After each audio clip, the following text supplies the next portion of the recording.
Hello viewers, I doctor SVK Lal welcome you all in my YouTube channel. मेरे YouTube channel में आपका बहुत बहुत स्वागत है। अगर आप इस चैनल पर नए हैं तो चैनल को लाइक शेयर और सब्सक्राइब कर लें। आज का वीडियो बहुत खास होने वाला है। आज हम चर्चा कर रहे हैं गर्भावस्था एवं उनके उपसर्ग। इसमें हम देखेंगे कि ड्यूरिंग द प्रेगनेंसी क्या सब कंप्लेन सब होता है, या जनरल कंप्लेन पर चर्चा करेंगे। और अगर मतलब इसमें समावेश नहीं हो पाएगी इन सारी बातों को, क्योंकि इसका बहुत लंबा ये डिवीज़न है। बहुत सारे उपसर्ग इसमें होते हैं, बहुत सारी दिक्कतें होती हैं। तो कोशिश कर रहे हैं कि इसमें समेटें बात को, और अगर कुछ बात सब छूट जाएगी तो फिर इसके लिए मैं अलग से वीडियो बना दूंगा। आइए सब शुरू करते हैं। सबसे पहले हम चर्चा कर रहे हैं जो कॉमन प्रॉब्लम है एबॉर्शन का या गर्भपात का, और इसके साथ साथ हम देख सकते हैं कि थ्रेटनिंग एबॉर्शन का मामला हो सकता है, या फिर जो मामला होता है वो होता है थ्रेटनिंग मिसकैरेज का या थ्रेटनिंग एबॉर्शन का। और इसका सबसे जो प्रोमिनेंट कारण है वो है आतंक या भय के कारण। और अंग्रेजी में जो डॉक्टर लोग होते हैं वो ट्रैंक्विलाइजर सबका यूज करते हैं इसके लिए, गर्भपात से बचाने के लिए। और होता है इसका उल्टा ही प्रभाव कि एक तो साइड इफ़ेक्ट होता है मशीन का, ये मेडिसिन का, और दूसरा कि महिलाएं जो कॉन्शियस महिलाएं हैं वो भयभीत रहती हैं कि उनके बच्चे पर तो नहीं हानिकारक प्रभाव पड़ेगा, इसलिए डरते डरते वो दवाइयाँ लेती हैं। वहीं हम देखते हैं कि अगर समय से एकोनाइट दे दिया जाए तो इस मामले को टाला जा सकता है और गर्भपात से बचाता है ये एकोनाइट।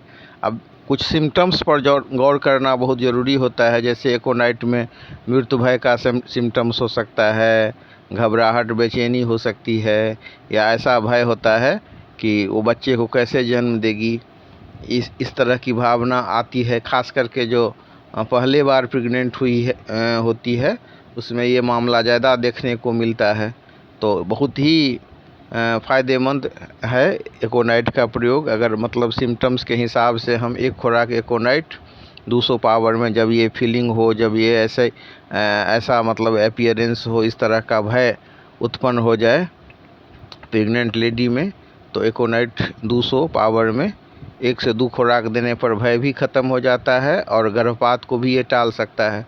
दूसरा कारण होता है कि गलत जगह पर पैर पड़ जाए, या शारीरिक क्षमता का अतिक्रमण कोई व्यक्ति करे, या फिर बोझ उठाए, या मतलब उसको चोट वोट लग जाए। तो इस सारे कंडीशन में एक दवाई है, वो दवाई है अर्निका माउंट। बहुत कॉमन दवाई है और इसके देने से गर्भपात टल जाता है। और अगर हम सिम्टम्स की बात करें तो दूसरे या तीसरे महीने के गर्भपात में, स्वाभाविक गर्भपात में अर्निका देने से फ़ायदा पहुंचता है। और इसी कंडीशन में एक दवाई होती है मतलब सेवाइना भी तीसरे महीने के गर्भपात की बहुत ही अच्छी दवा है। और अगर हम एलोपैथ की बात करें तो उसमें प्रोजेस्टेरोन युक्त औषधियाँ दी जाती हैं, जिसका भी साइड इफ़ेक्ट होता है। और अगर हम सिम्टम्स की बात करें तो कमर के निचले भाग में, या मतलब वेजिनल जो रीजन है उसमें पीड़ा अनुभव होता है, उसमें कष्ट अनुभव होता है, दर्द उत्पन्न हो सकता है, ओवर सेंसेशन का प्रॉब्लम हो सकता है, या कभी कभी मतलब ब्लीडिंग भी हो जाता है। तो गौर करने वाली बात है कि जब पीरियड का टाइम होता है उस समय में अगर मतलब ब्लीडिंग हो और मतलब थोड़ा सा मात्रा में, तो उससे बहुत घबराने की बात नहीं होती है। लेकिन मतलब रूटीन ऐसा इतिहास रहा हो कि हर एक 3 महीना होते होते 2 महीना तक एकदम पेशेंट ठीक है, तीसरे महीना में ये गर्भपात हो जाता है, तो कई बार ये हार्मोनल इम्बैलेंस के भी चलते होता है। तो उस कंडीशन में हम सेवाइना 30 पावर में सुबह शाम देते हैं 3 से 4 बूंद, और उसके साथ साथ एक दवाई और लगा देते हैं। वो दवाई है सिपिया। वो क्या करता है तो हार्मोन के लेवल को बैलेंस करता है। तो ज़रूरत पड़ने पर सिपिया को दोपहर रात 3 से 4 बूंद दिया जाता है। लेकिन ऐसा होम्योपैथी में ऑब्जर्व किया गया है कि सिपिया का एक्चुअल टाइम जो होता है वो शाम में होता है।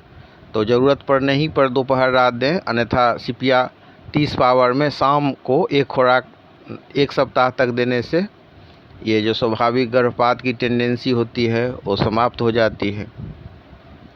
फिर उसके अलावा जब आप मिसकैरेज से रिलेटेड टॉपिक सबको देखेंगे और होम्योपैथी में जो वर्क हुआ है उसको देखेंगे, तो उसमें बना हुआ है कि हर एक महीना का जो गर्भपात होता है, जैसे दूसरे तीसरे महीना का गर्भपात के लिए सेवाइना है या मतलब अर्निका माउंट है, इसी हिसाब से चौथे महीने के लिए अलग दवाई है, 5वें महीने के लिए अलग दवाई है, और मतलब 7वें 8वें महीने में जो गर्भपात होता है उसके लिए अलग दवाई है। तो 8वें महीने में अगर मतलब जन्म लेने के बाद बच्चा तुरंत मर जाता है तो उसमें एक दवाई है, ख़ास दवाई है सिमिसिफ्यूगा।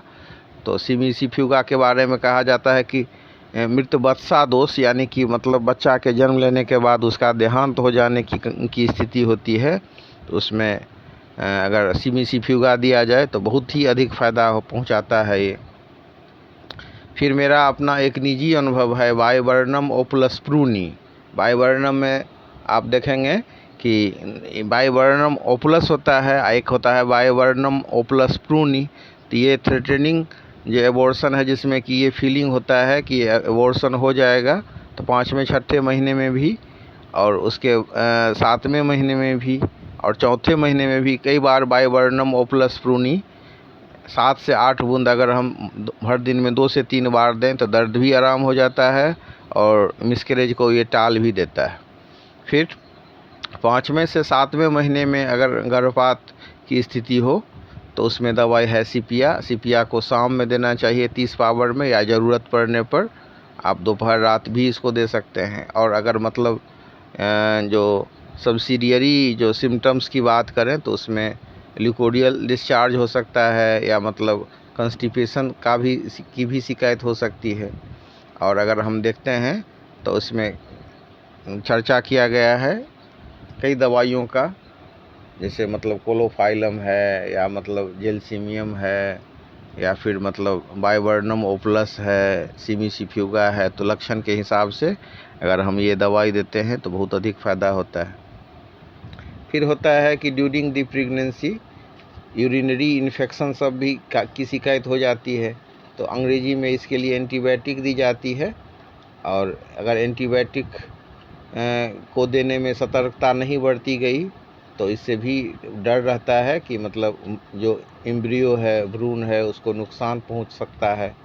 और अगर होम्योपैथी में बात करें तो ख़ास दवाई है कैंथेरिस 30 पावर में दीजिए जबकि बर्निंग सेंसेशन हो। और दूसरी दवाई है बर्बेरिस वुल्गेरिस। तो बर्बेरिस वुल्गेरिस को क्यू में पोटेंसी में 8 से 10 बूंद भोजन और नाश्ता के बाद दें सुसुम पानी में, तो बहुत अधिक फ़ायदा होता है। और कैंथेरिस को हम अगर 30 पावर में देते हैं तो अच्छा बर्निंग सेंसेशन भी ख़त्म हो जाता है, और मतलब जो यूरिनरी ट्रैक्ट इन्फेक्शन है या यूरिनरी इन्फेक्शन है उसमें भी लाभ मिलता है। फिर एक दवाई है एपिस। अगर कैंथेरिस और बर्बेरिस हम दे रहे हैं उससे आराम नहीं हो रहा है तो फिर हम उसमें देते हैं एपिस मेल 30 पावर में देते हैं, या कभी मतलब गर्भावस्था में थोड़ा सा 30 पावर में कभी कभी मिसकैरेज का भी डर रहता है, तो इसलिए हम सेफ करने के लिए पेशेंट को 200 पावर में 1-2 खुराक देते हैं और उससे आराम मिलता है। ज़रूरत पड़ने पर उसको और भी दिया जा सकता है। फिर जो कॉमन प्रॉब्लम है जिससे हर एक महिला को गुजरना पड़ता है मोर और लेस, और किसी किसी को तो बहुत ज़्यादा होता है, वो बीमारी है मॉर्निंग सिकनेस, जिसमें कि वॉमिटिंग और नौसिया का सिम्टम्स हम देखते हैं। और वॉमिटिंग और नौसिया का सिम्टम्स ऐसा होता है कि सामान्यतया ये दूसरे महीने से प्रारंभ होता है और फिर लगातार चलते रहता है, और कुछ कुछ महिलाओं में तो ये देखने को मिलता है कि लास्ट समय तक ये चलते रहता है।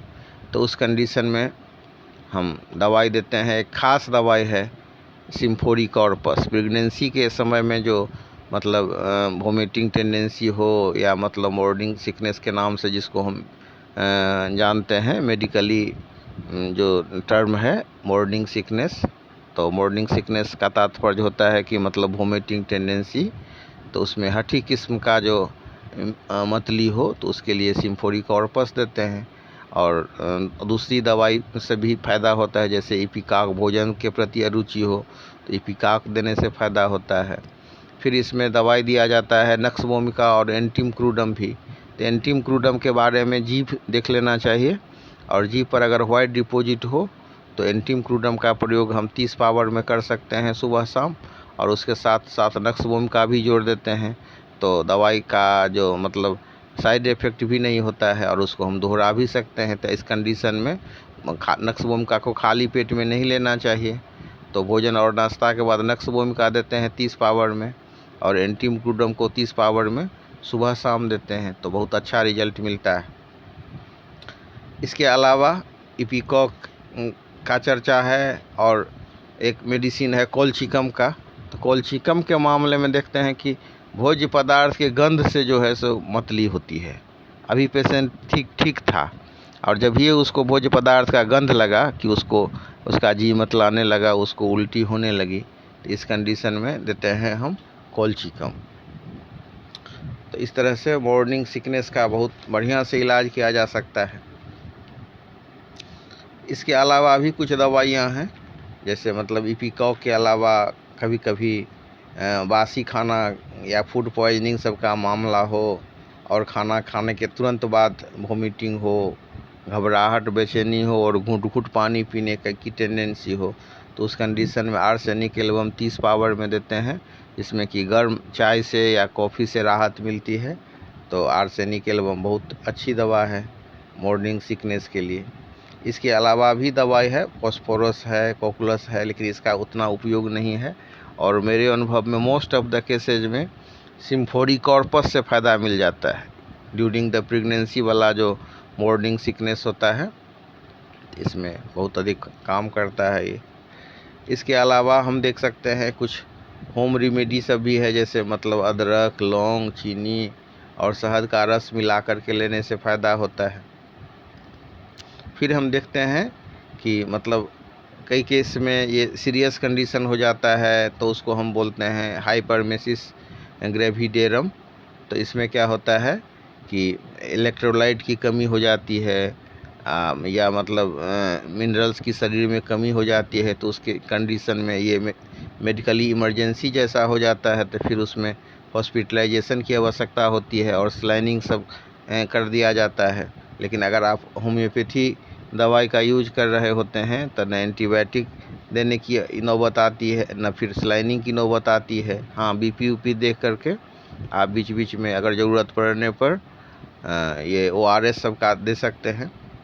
और कुछ टिप्स है कि उसमें खाली पेट नहीं रहना है, और मतलब जो थोड़ा थोड़ा करके भोजन करते रहने की सलाह देते हैं, या कभी कभी जो नींबू उम्बू का जो रस होता है या संतरा का रस से भी लाभ होता है।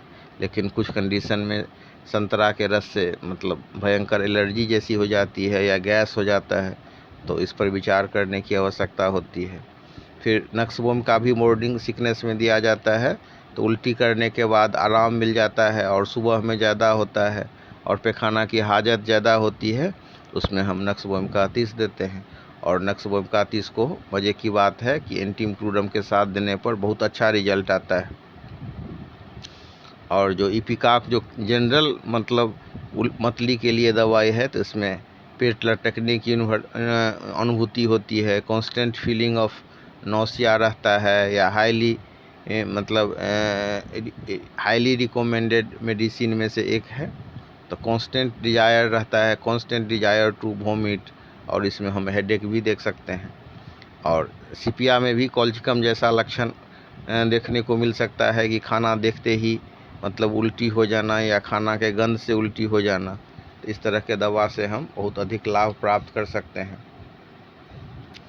फिर इसके बाद हम चर्चा करते हैं कि गर्भावस्था में मृत्यु का भय। तो उसके लिए जैसे कि एक बहुत ही अच्छी दवा है एकोनाइट, ये देने से बहुत अधिक फ़ायदा होता है। और गर्भावस्था में जब मुंह का टेस्ट बदल जाता है, नमक भोजन खाने की आवश्यकता होती है, नमकीन या ऊपर से ज़्यादा नमक लेने की, तो उसमें 1-2 खुराक नेट्राम्यूर 200 पावर में शाम के समय में दे देने से बहुत अधिक फ़ायदा होता है। या फिर भोजन में भोजन के अलावा कुछ महिलाओं में ऐसा देखता है मिट्टी खाने की इच्छा होती है, चौक खाने की इच्छा होती है, खड़िया, तो उसमें हम देते हैं नाइट्रिक एसिड देते हैं या फिर एलुमिना देते हैं। या असामान्य भोज्य पदार्थ खाने की इच्छा होती है तो उसमें हम चेलिडोनियम देते हैं। अचार खाने की इच्छा और चीनी खाने की ज़्यादा इच्छा हो तो सल्फ़र देते हैं। इसी तरह से बियरिंग डाउन प्रोलेप्स का सिम्टम्स कभी कभी देखने को मिलता है। उसमें सिपिया 200 पावर में कई बार एक खुराक देने से बहुत अधिक फ़ायदा होता है। और दूसरी दवा है हेलोनियस डाइट, तो उसको मदर टिंचर में अगर दिया जाए तो प्रोलेप्स ऑफ यूट्रस में बहुत अधिक फ़ायदा मिलता है। फिर एक सिम्टम्स आता है खांसी सब के मामले में। एक केस था जिसमें कि मतलब एक महिला को मतलब खांसी हो रही थी, उसके नस में एंटीबायोटिक दिया गया, सुई, सब कफ सिरप सब फेल हो गया। और जो मॉडर्न मेडिसिन की डॉक्टर हैं वो बोल रही थी, गायनेकोलॉजिस्ट, रूटीन चेकअप में कि अब किसको बचाएं। इतना खांसी था कि वो बोल रही थी कि तुमको बचाएं या तुम्हारे बच्चे को बचाएं, ऐसी स्थिति आ गई थी। मैंने काली ब्रोम 30 पावर में दिया, जिससे उसका जो खांसी था वो सब ठीक हो गया और वो स्वस्थ बच्चे को जन्म दे सकी। तो इतना फ़ायदा होता है बशर्ते कि हम सिम्टम्स